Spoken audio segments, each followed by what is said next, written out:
Assalamualaikum warahmatullahi wabarakatuh. Di sini saya dari kelompok 7 akan menjelaskan tentang dinasti Fatimiyah. Dinasti Fatimiyah adalah salah satu dari dinasti Syiah dalam sejarah Islam. Dinasti Fatimiyah didirikan di Tunisia pada tahun 1909 Masehi sebagai tandingan bagi penguasa dunia muslim yang saat itu terpusat di Baghdad, yaitu di Bani Abbasiyah. Dinasti Fatimiyah didirikan oleh Sayyid Ibnu Husain, kemungkinan keturunan pendiri sekte Ismailiyah.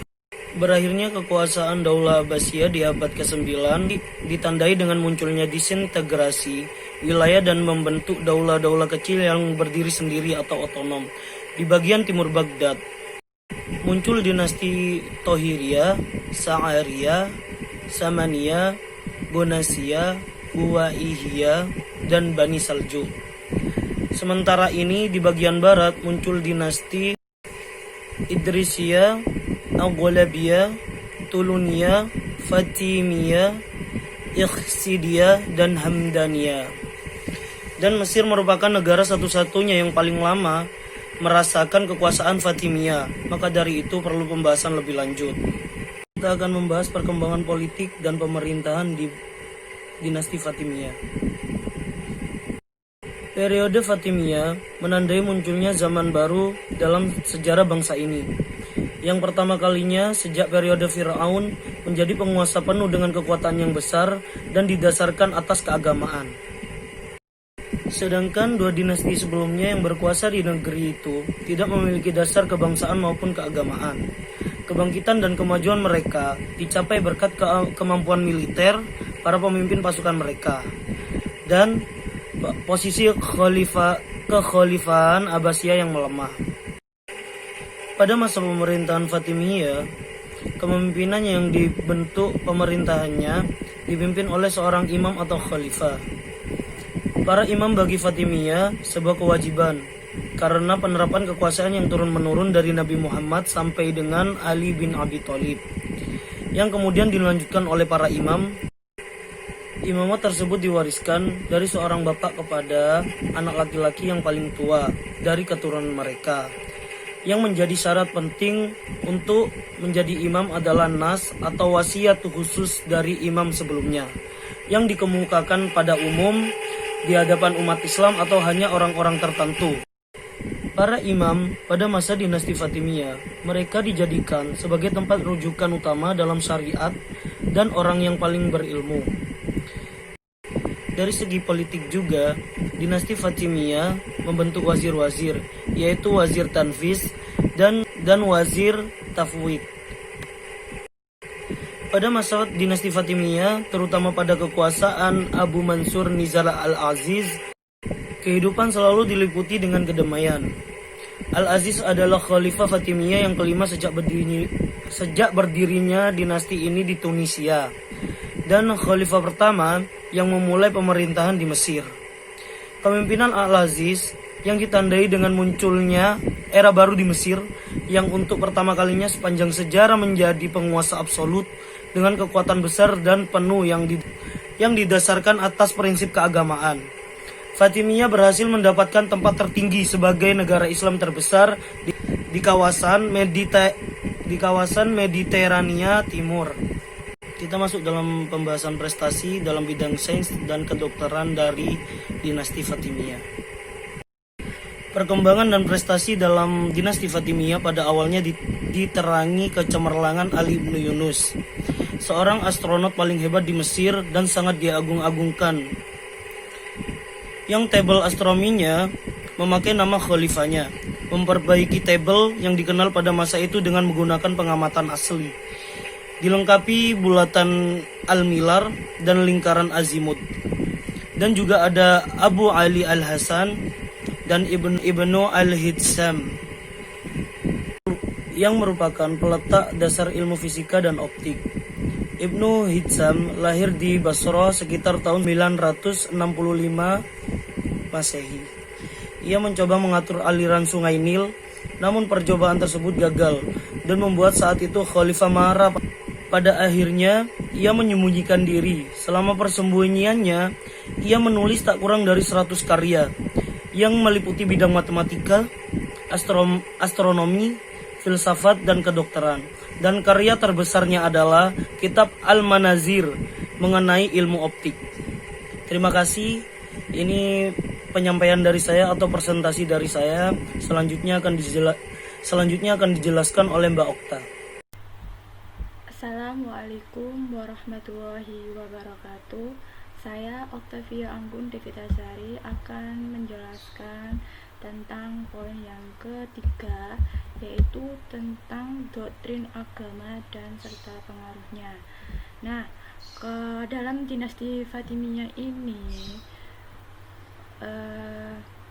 saat di Mesir itu memberikan perubahan dan perkembangan di dalamnya. Kemajuan tersebut tidak lepas dari strategi-strategi yang didapatkan dari pengalamannya dengan Abbasiyah.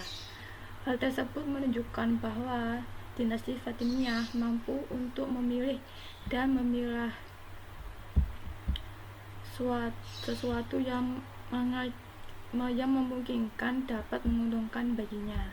Salah satu bahwa dinasti Fatimiyah mengalami kemajuan di Mesir, yaitu dalam bidang keagamaannya. Jadi pada dinasti Fatimiyah itu saat itu fokus terhadap penyebaran salah satu paham, yaitu paham Syiah Islamiyah. Nah, pemahaman tentang Syiah Islamiyah itu terjadi pada masa pemerintahan Al-Mu'izz. Terjadi pada masa pemerintahan Al-Mu'izz. Pada saat itu terdapat 4 mazhab fikih, yaitu yang pertama Syiah, ya, yang pertama Syafi'i, mazhab Syafi'i, mazhab Hanafi, mazhab Maliki, dan mazhab Hambali. Hal tersebut membuat Mu'izz menjadikan hakim di kalangan Sunni maupun kalangan Syiah. Akan tetapi yang menempati jabatan-jabatan terpentingnya itu dari golongan Syiah gitu. Nah, dalam urusan keagamaan disusun lembaga dakwah dan dipimpin oleh kepala dakwah yang sangat tendensius untuk kepentingan politik Syiah. Lembaga tersebut dalam struktur pemerintahan bertanggung jawab langsung kepada khalifah dengan tugas penyebaran paham Syiah Ismailiyah ke berbagai wilayah kekuasaan dinasti Fatimiyah. Sedangkan di luar kekuasaan dinasti Fatimiyah, dakwah tersebut dilakukan dengan hubungan dagang yang dibangun di daerah-daerah belahan timur, khususnya di Samudra Hindia dan daerah-daerah lain di wilayah Afrika dan Eropa. Nah, maka dari itu tidak heran jika dinasti Fatimiyah itu dikenal sebagai keyakinan Syiah Ismailiyah. Nah, Syiah Ismailiyah itu apa sih? Jadi Syiah Ismailiyah adalah sekte Syiah yang meyakini bahwa Ismail bin Fajfar adalah imam ke-7. Adapun mayoritas Syiah meyakini bahwa Musa bin Ja'far lah imam ke-7 setelah Ja'far as-Shadiq. Gitu. Yang selanjutnya yaitu faktor-faktor kemunduran dinasti Fatimiyah. Dinasti Fatimiyah kemundurannya dimulai pada masa khalifah yang ke-6, yaitu Al-Hakim. Kepemimpinan Al-Hakim pada tahun 996 sampai 1021 Masehi. Nah, pada kepemimpinan tersebut ya, nama Al-Hakim sendiri yaitu Abu Mansur Al-Hakim. Nah, dia diangkat jadi khalifah pada umur 11 tahun. Nah, pada masa pemerintahnya itu ditandai tindakan-tindakan kejam dan menakutkan, karena pada masa pemerintahnya itu terjadi pembunuhan terhadap beberapa wazir dan juga penghancuran beberapa gereja Kristen ataupun kuburan suci dari umat Kristen itu sendiri. Tuh, dari peristiwa tersebut itu kejadiannya perang salib. Nah, itu. Nah, selain dari peristiwa tersebut, pada tahun 381 Hijriah atau 991 Masehi, Al-Hakim menyerang Aleppo dan berhasil merebut Homs dan Syaizar dari tangan penguasa Arab. Dari peristiwa tersebut menimbulkan sikap oposan dari penduduk itu sendiri, dan akhirnya menyeret dinasti Fatimiyah dalam konflik. Tuh. Nah, yang dimaksud dengan sikap oposan itu apa sih? Jadi sikap oposan itu sebuah partai menentang partai penentang di Dewan Perwakilan dan sebagainya, yang menentang dan mengkritik pendapat atau kebijakan politik golongan yang berkuasa. Tuh. Tapi dari pertikaian tersebut akhirnya Al-Hakim berhasil untuk mengadakan perdamaian dengan Bizantium. Nah, setelah kepemimpinan Al-Hakim digantikan oleh anaknya sendiri, yaitu Al-Zahir, yang diangkat pada usia 16 tahun. Setelah kepemimpinan Al-Zahir, turun lagi ke anaknya sendiri, anaknya Al-Zahir, yaitu Al-Mutansir. Pada masa pemerintahan Al-Mutansir, sistem pemerintahan dinasti Fatimiyah itu berubah menjadi parlementer. Artinya khalifah hanya berfungsi sebagai simbolis saja, sementara pemegang kekuasaan pemerintah adalah para menteri. Tidak hanya itu, jadi pada kepemimpinan Al-Mutansir terjadi kekacauan, kericuan dan pertikaian terjadi antara orang-orang Turki, suku Barbar dan pasukan Sudan. Kekuasaan negara lumpuh dan kelaparan yang terjadi selama 7 tahun telah melumpuhkan perekonomian negara.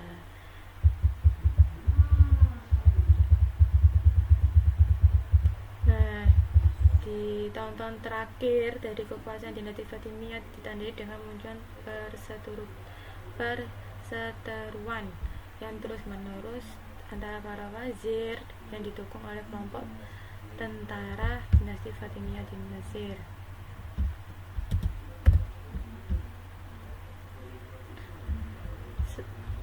Setelah Al-Mustansir wafat, terjadi pemecahan serius dalam tubuh Ismailiyah. Pecahan itu terjadi antara dua kelompok yang berbeda di belakang kedua anak Al-Mustansir, yaitu antara Nizar dan Al-Mustaqli.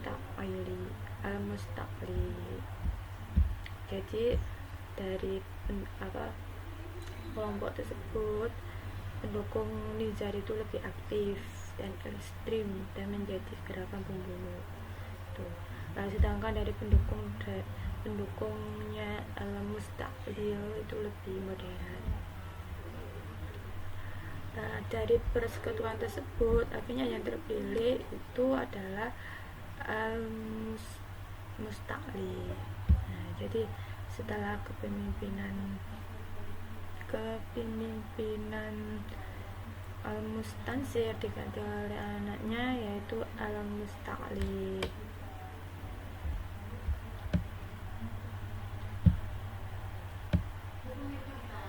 Tuh, sampai pada akhirnya lanjut turun menurun di bawah kepemimpinan tersebut sampai pada akhirnya pada masa pemerintahnya wilayah Fatimiyah yang luas menyusut sedikit demi sedikit hingga lebih kecil dari wilayah Mesir sekarang.